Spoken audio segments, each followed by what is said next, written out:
Section 1. You will hear a man telephone a travel company to book a holiday. First, you have some time to look at questions 1 to 4.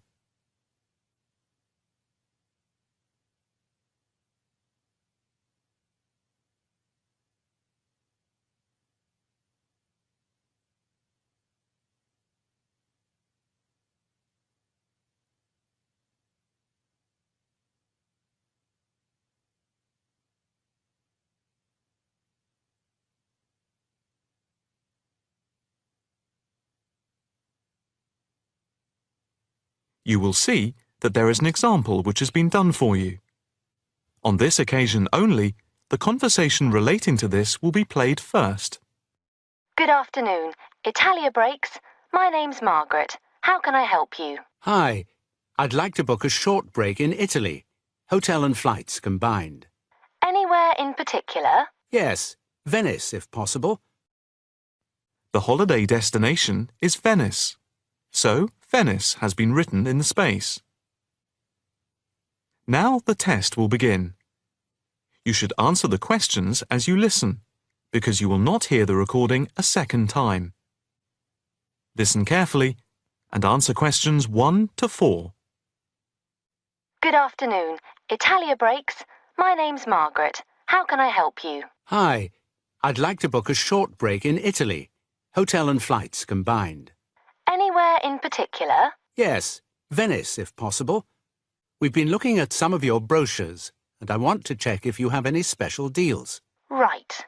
Let's have a look and see what we've got. Right. OK. I've got the screen up. Can you just give me a few personal details? Sure. First, can I just take your name, please, and a contact telephone number? Certainly. It's John Framlington. That's Framlington. And I'll give you my mobile number. I can't always remember it. Yes, here it is. It's 07987 441192. 441192. That's it. And how many people is it for? Just 2 adults. OK. Any particular price range? It's our first wedding anniversary, and we... Congratulations! Thank you. So we wanted somewhere nice, but not too expensive. We would like to make it something to remember. Maybe in the medium price range. OK. How many nights do you plan to stay? 5 nights only. That gives us plenty of time to do sightseeing and to relax. Right. That's 5 nights only. And what type of hotel? We initially thought of going for a 5-star, but that might be too expensive. So we've been looking at 4-star hotels. We've got quite a few in our brochure, but the one I would recommend is the Hotel Scotland. It's 4-star, and I know there are rooms available because I have just made a booking for another client there. I didn't notice that one. I don't know how I didn't see it. It's easy to miss them. I've also stayed there myself, as we sometimes have to go and check out the hotels. And of all the ones I visited, this was my favourite. Oh, right. Before you hear the rest of the conversation, you have some time to look at questions 5 to 10.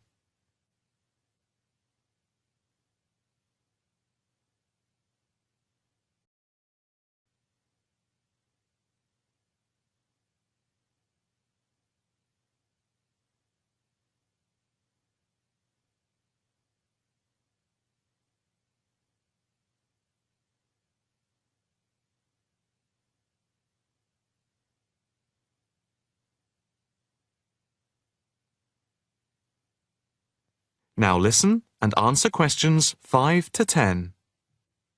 What's the hotel like? It has a courtyard for breakfast. It's got 50 rooms.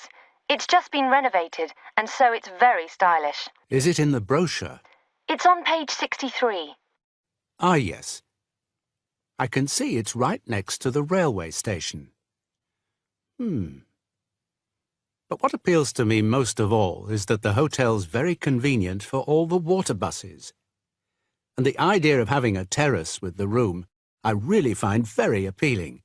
These are big pluses. It's probably the most central hotel we have. You might think it would be a bit noisy as it's in the main commuter area and a place where tourists go. But from experience, I can assure you the hotel is very quiet. Most of the rooms are facing away from the main thoroughfare. Can you tell me when you'd like to leave? The 17th of March. Coming back on the 22nd. Okay. I'll just check again if there are places available. 2 adults sharing. Hotel Scotland. Yes, that's gone through. Okay. And how much is the break, including flights? There's a special rate at the moment because it's off-season. For 5 nights, let's see, it's £716 for a double room and flights. That includes airport taxes, but not insurance. Each? No, for 2 adults sharing. That doesn't sound too bad at all. What reductions do you have at the moment? Well, if you make the booking before the 17th of February, you get a further 15% reduction, subject to availability. That's a big saving. Yes, it makes the price very reasonable indeed. Do you need travel insurance? Yes, I suppose we better had. For 7-day cover for both of you, it's £17.88. Okay. Do you want to book today? I think we should, but can I just check with my wife? Can you hold the booking for me? I can hold it until 1 p.m. Okay, that's fine. I'll get back to you immediately. I'll just give you a reference for the reservation. Okay. It's FAPSJM15. Thanks. I'll get back to you as soon as I can, and definitely before 1 p.m. This is too good an offer to miss. That is the end of section 1. You now have half a minute to check your answers.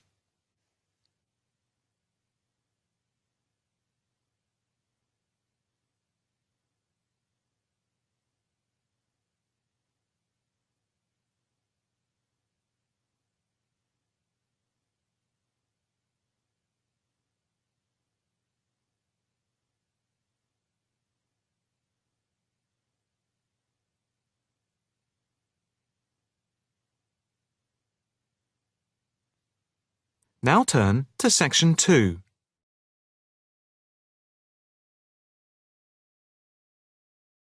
Section 2.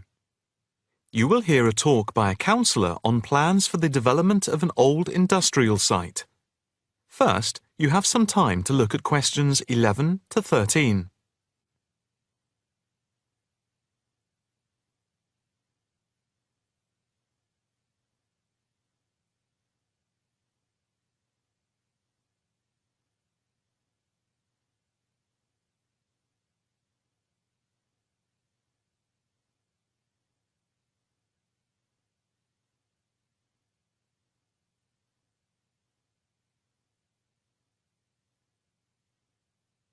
Now listen carefully and answer questions 11 to 13. Good afternoon, ladies and gentlemen. My name is Councillor Norma Boyd, and welcome to this exhibition about the development of the old paper mill factory and gasworks site, which has been lying unused for more than a decade. There has been pressure on the council to use the land to build a training centre and a small business park. However, we have been encouraged by local people to create an open area for the benefit of the community, providing much-needed space for recreation. And I now have pleasure in announcing that the plans for the creation of a park, to be called Park Royal, and for flats, have now been approved. I'm also pleased to announce that we have secured sponsorship from local organisations. More detailed plans of the developments are available from the council website, details of which are in your pack. In the meantime, I'd just like to take you through the plan here on the screen. Before you hear the rest of the talk, you have some time to look at questions 14 to 20.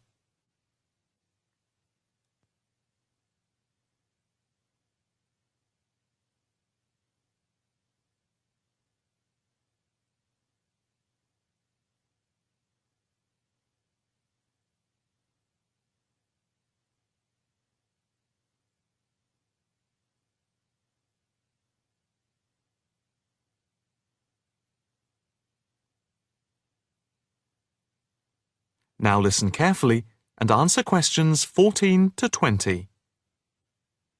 If we start here at the bottom, you can see Parkside Street, where the main entrance to the park is.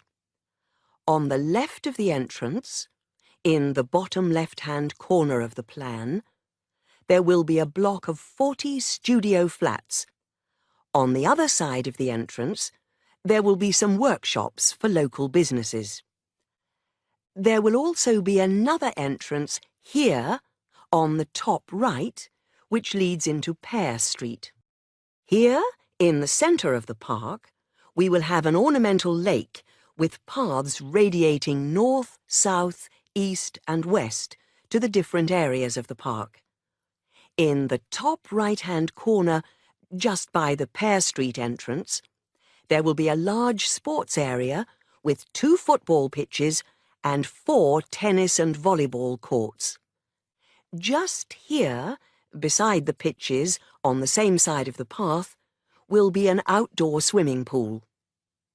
Now, in the top left-hand corner, a walled flower garden is planned with a rockery and a water feature with walkways, seats and lots of shady areas for the summer. Next to this, a sculpture garden is also planned. Now, let's see. Just here, below the walled garden, there will be a grassy amphitheatre with a permanent covered stage for open-air concerts. We hope that local schools and colleges will use this theatre to showcase student work. In the bottom left-hand corner of the plan, you can see that above the block of flats there will be a play area for children, and directly to the right of this, just near the main entrance, there will be a wild area.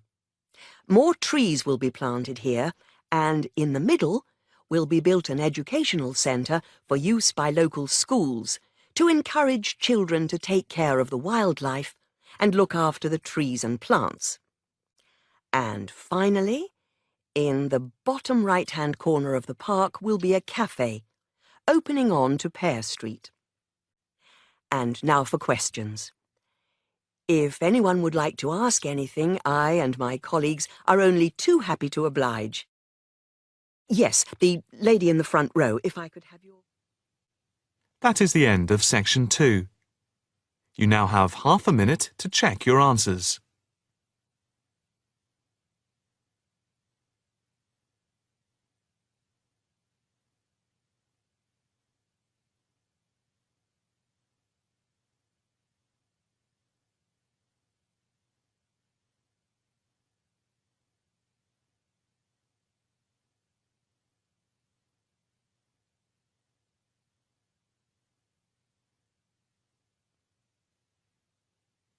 Now turn to section 3.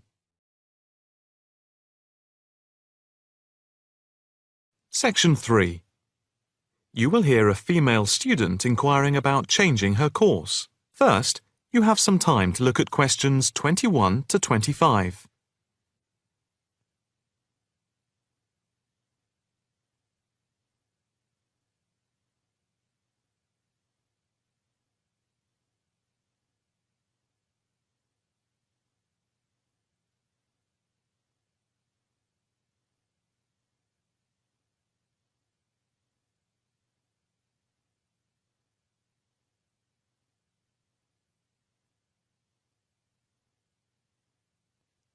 Now listen carefully and answer questions 21 to 25. Hi, my name is Rosanna McLaren. I'm a bit early, but I have an appointment to see the assistant registrar, Andy Matthews, at 10 a.m. Hi, I'm Andy Matthews. Nice to meet you. Nice to meet you. My tutor advised me to come to see you about changing my course. Yes, I've had an email from your tutor, David Vine. Let me just call it up. Here we are. It says, Tutee Rosanna McLaren is on the Wednesday part-time course and wants to change to the distance learning program. Have you any problems with the course itself? Oh no, I love it. I think the course is really worthwhile. The theoretical sessions once a week on Wednesday from 10 a.m. to 3 p.m. are really good. You have 2 two-hour sessions then? Yes, that's it. And I have to say, I think the practical session from 4 through to 9 in the fashion workshops are also good fun. But I am finding it all very tiring, and it makes me too exhausted for my work on Thursdays and Fridays. You work the other 4 days of the week. Yes, and some Saturdays. I see. So, what do you want to do? I'd like to change to the program with the distance learning component instead of the Wednesday sessions. Yes, that is a possibility. I see from your tutor, Dr. Vine, that he has no problem with this, but you realize it's possible you'll have a different tutor. Yes, I'm aware of that. It's a shame because he's a very good tutor. What do I need to do now? First, we just need you to fill in this transfer form and the claim form for the reduction in fees. Oh, I didn't realize it was cheaper. Oh yes, it's £1,000 less a year. It gets even better. Can I start the distance learning program from now? I don't see why not. I just need to get a signature from your tutor, which should take only a short time. I'll email it to him now, and then he can sign it and put it in the internal mail. Okay. But I also need to go through with you what is involved in the distance learning program to make sure you are clear about everything. Well, I understand I attend the weekend course once a month, and that I can book a bench in the fashion workshop at any other time. You have a computer at home for the distance learning? Oh, yes. I have the necessary equipment for making video calls over the internet already. It's the flexibility of the distance learning over the internet that is very useful. And what makes it even more interesting is that I don't have to spend a lot of time traveling to and from the university on the Wednesday. I can adapt it to my own routine, as I will be able to do the theory over the internet from home when I want. The same is true of booking a tutorial online using Skype. Yes, it is amazing, isn't it? It's in its infancy, but it's been up and running for a year now, and it's going rather well. Can I just ask if it's possible to have a face-to-face tutorial at any time as well? There is no reason why you shouldn't be able to. Before you hear the rest of the conversation, you have some time to look at questions 26 to 30.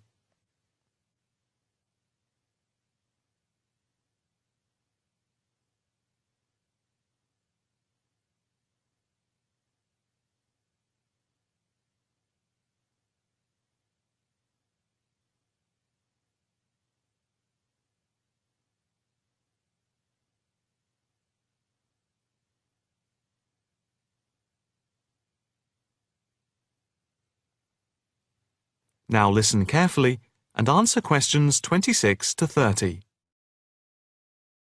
What about the assessment for the distance learning?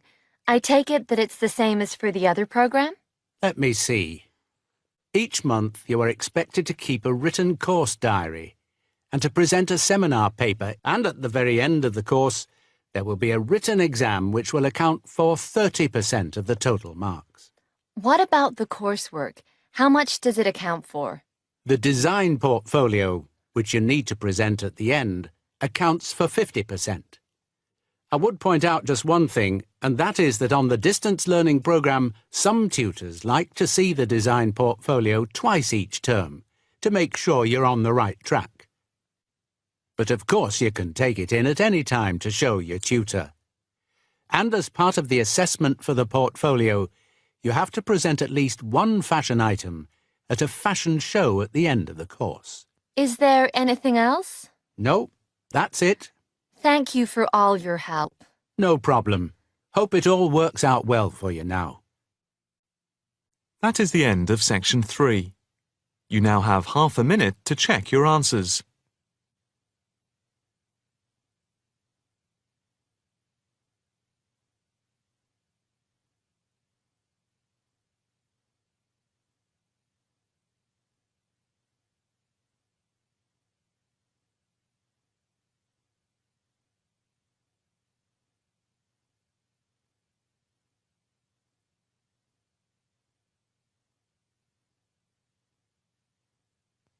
Now turn to Section 4.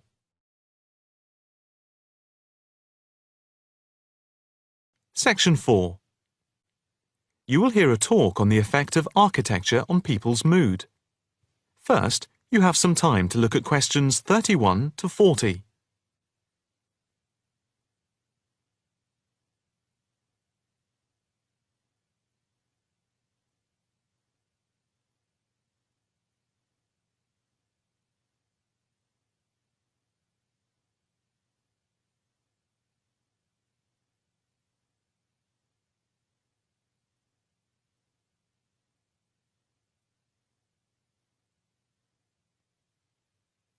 Now listen carefully and answer questions 31 to 40. My group has been doing a project on the importance of architecture in people's lives and whether it has any impact on the lives of people in general. The main part I have played is in the collection of data to find out what effect, if any, various buildings have on people's mood, i.e., whether ugly buildings make people unhappy and whether beautiful buildings do the opposite. We had originally thought of starting measuring people's reactions by using a questionnaire with about 40 questions, which we were going to hand out to people, including students at the university. But we were worried that doing the questionnaire would be too time-consuming for people to fill in, so we gave up the idea. I then asked several of the postgraduate students for advice. One of them came up with the simple idea of showing people images of various buildings from different eras and styles, instead of giving out the questionnaire, and asking them to indicate how they felt on a scale of 1 to 5 about the images, where 1 was unhappy and 5 was very happy. People would also be given the option of not saying what they felt. Using the scale meant that it would be much simpler to record people's reactions. I decided to follow this advice, and so the first stage was to collect a large number of images. I used Google to print off colour images of views of houses and apartment blocks where people live, and different types of buildings where they work. I started with about 30 or 40, and then reduced them to 10 images. Media resources in the Amory building at the Judd Street branch of the university helped me produce the final images. I had them blown up to A4 size, and we used colour rather than black and white to make the detail on the images clearer. We made 5 sets of images, and for protection when handling, we pasted the images onto hard card. Then, using a machine to wrap them with plastic, we laminated the cards. 5 of us targeted different age groups. We went to a local school where we obtained permission to ask a group of teenagers between 11 and 18. We also asked a sample of the general public, including tourists from all over the world, as they exited the Tate Modern in London, what they thought. We aimed to ask people from different age groups, namely 20 to 40 and 50 and over.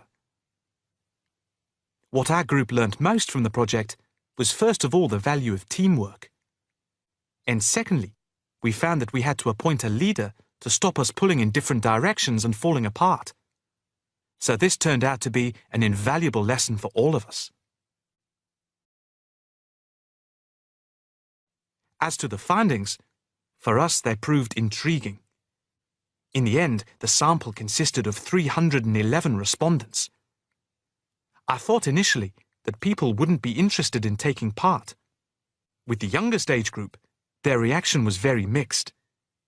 It was clear that the youngest group had no pattern of preference at all, as they frequently gave no reaction to the pictures. For the 20 to 40 age group, we found that they tended to score more in the middle range, around 3. We found that out of the 3 groups, the most likely to be favourably affected by the images, that is, they were more likely to score the images as 5, were those aged 50 and above. And nobody in this age group failed to say what their reaction was, which was unique for the 3 groups. In total, I have to say that about 71 people indicated that they had no reaction at all to an image. Our general conclusion is that we need to find out more about why people react as they do, by perhaps giving them a chance to give reasons for their decisions. I would like to finish there and give my teammates a chance to add anything I've missed or take any questions or suggestions. That is the end of section 4. You now have half a minute to check your answers.